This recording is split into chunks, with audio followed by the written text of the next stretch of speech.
Proceeded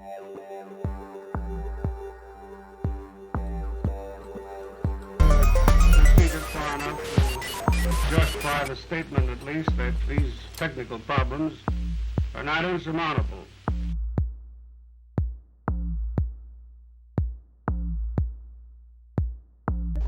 Hey.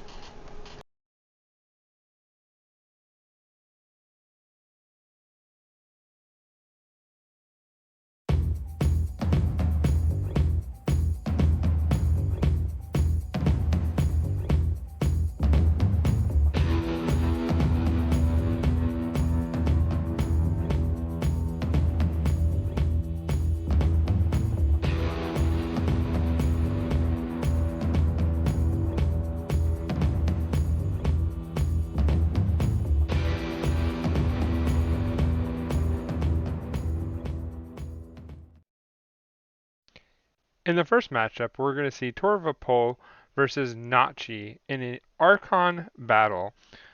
The decks that they are bringing to the table are Christensen, Verdville's Gatekeeper, and the Corporal of Jagfort. Taking a look at Torvapol's deck, Christensen, we notice that it is a Brobnar Logos Untamed deck. We also notice that it has two key cheats in it that will be imperative to Christensen being able to pull off an upset, in my opinion. The deck has only 8 raw amber, and its amber control is limited to Brobnar, but the Shattered Throne might be the key to stalling the Corporal of Jagfort just enough to be able to pull an upset here. The board control in the deck is decent with Volcanoes and Rock Hurling Giant, but that requires the Rock Hurling Giant to stick to the table. This is often more tricky in gameplay than people think. He has no artifact control, which shouldn't play too key of a role here. Efficiency-wise, his draw mechanics in Logos are absolutely insane. This is where Torvapol will look to really push his advantage with a triple Titan Guardian, Dr. Millie, double Daughter, Code Monkey, lots and lots of speed, and there are some cool tricks in this deck as well. Some of the cool combos that I see in his deck here are Song of the Wild with Ghost Hawk and Nature's Call. That could turn out to be a pretty decent burst, along with Code Monkey and lots of the Logos creatures because there are so many. Then we have Rock Hurling Giant with Cauldron Boil, Mustic Mammut Cauldron Boil, Volcano Cauldron Boil. Like the Cauldron Boil can be a very tricky card, and then with the Rock Hurling Giant also, he can use it to clear his side of the board to really make his Master of Theory an archiving tool for that Data Forge. And last but not least, there is the possibility of him spiking Amber using Ghost Hawk, Song of the Wild, and Nature's Call to have a payoff with his key charge. So we'll see if any of these tricks come to fruition and he's able to pull the upset, in my opinion. But that's why you play the game of Keyforge. Let's take a look at the Corporal of Jagfort.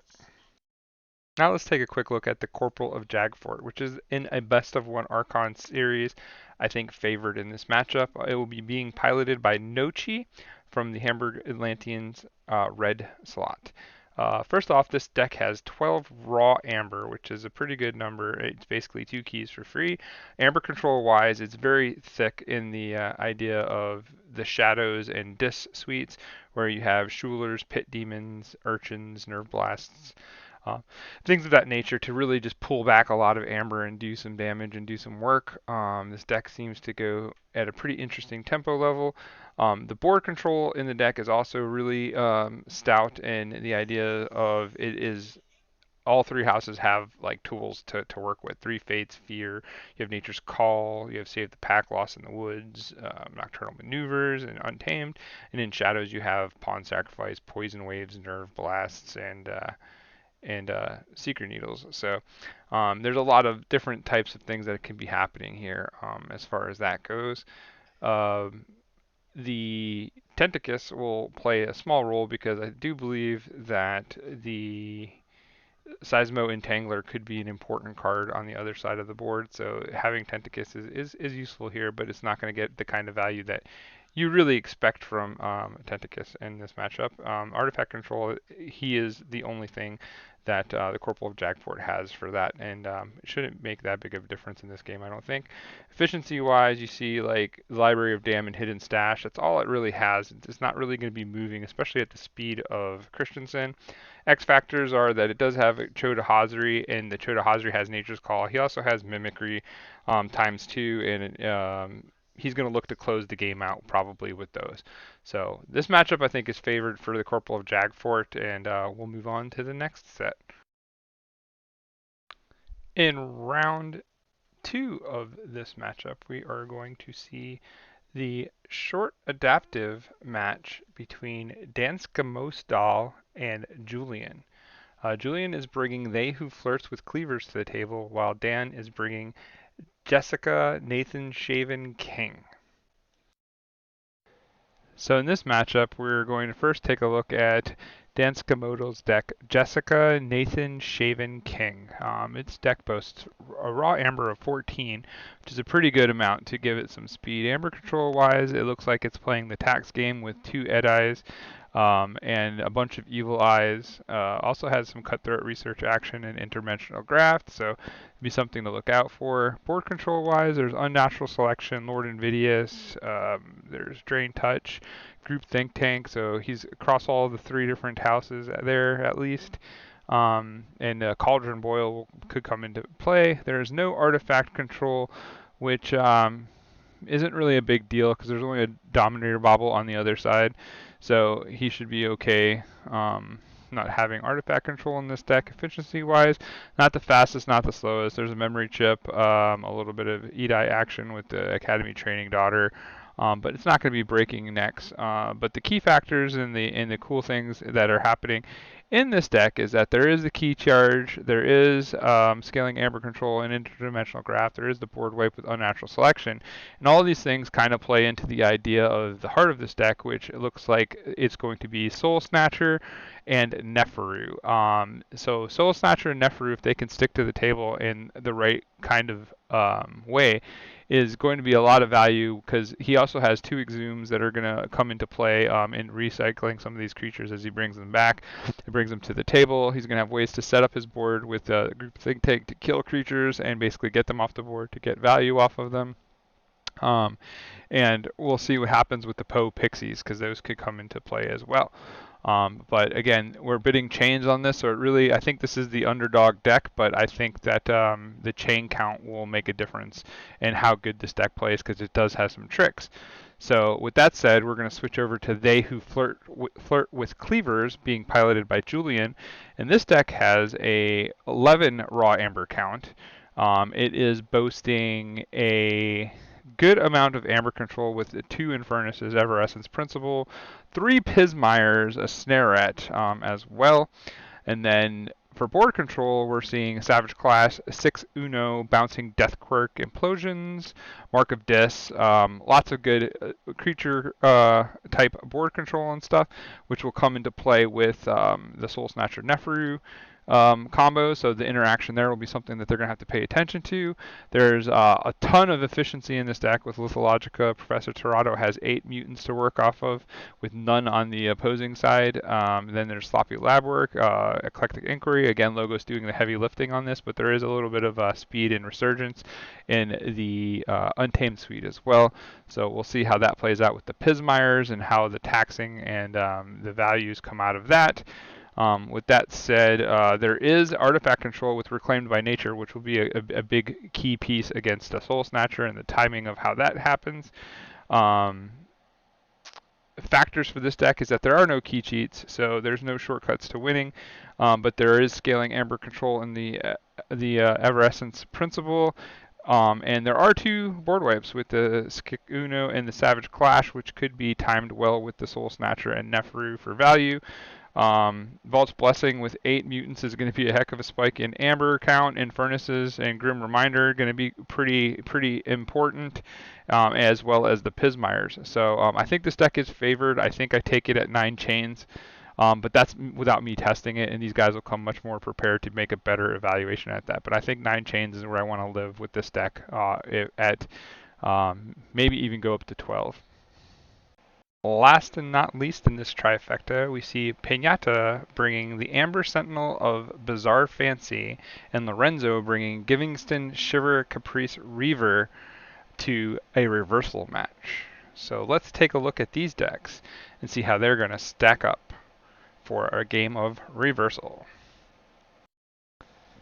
So first off, let's look at the Amber Sentinel of Bizarre Fancy being brought to the table by Pinata from the Key Frogs. Amber control wise, this deck is loaded. It has Amber control all over the place with Amber Vax, Loot and Pillages, Master Minis, Ransacks, Old Bruno, Valmarts, like just all kinds of Amber control in this deck for it, especially the fact that it's a Dark Tidings deck. It does very well. Also, creature control wise, there's some nice things with Abandoned Ship, Selective Preservation. The Valakants are going to be interesting. Call of the Void has been a really good card. Cement Shoes, and then maybe some value off of the Tanwa of the Glow.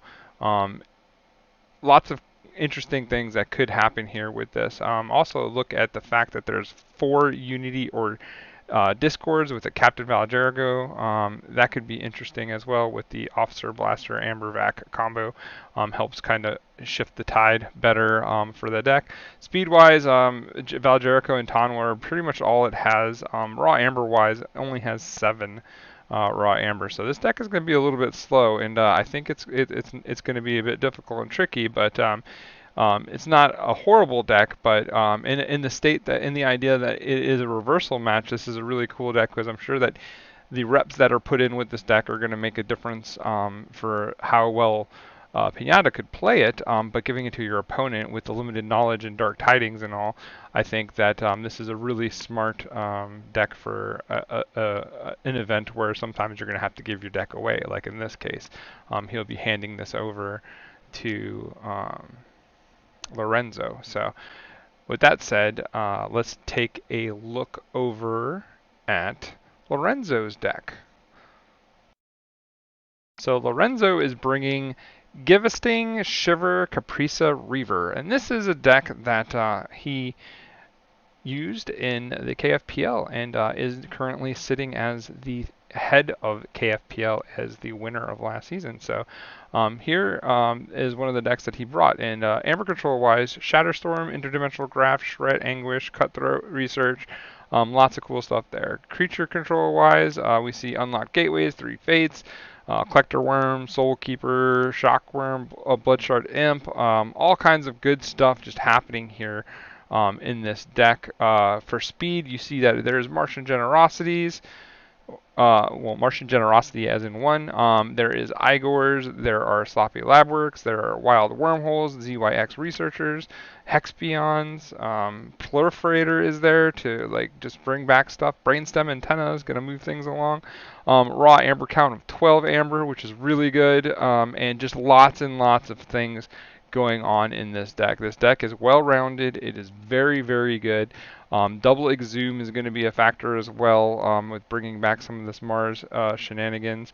I think this deck is heavily favored in this matchup, and unfortunately, he will be handing it off to his opponent and trying to find a way to navigate between Givingston Shiver Caprice and the Amber Sentinel of Bizarre Fancy. So in this one, I'm going to give the nod to the Key Frogs, as I think that they're going to be able to effectively pilot this deck in a way that is going to just be too oppressive for a Dark Tidings deck. But it remains to be seen if I will be right.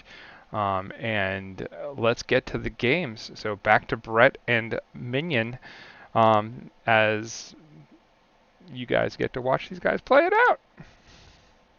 Cheers. Catch you on the flip side. This is Fifth Planet Keyforge Jupiter from Manlius, New York. And make sure you catch us over on the KFPL this weekend. Where?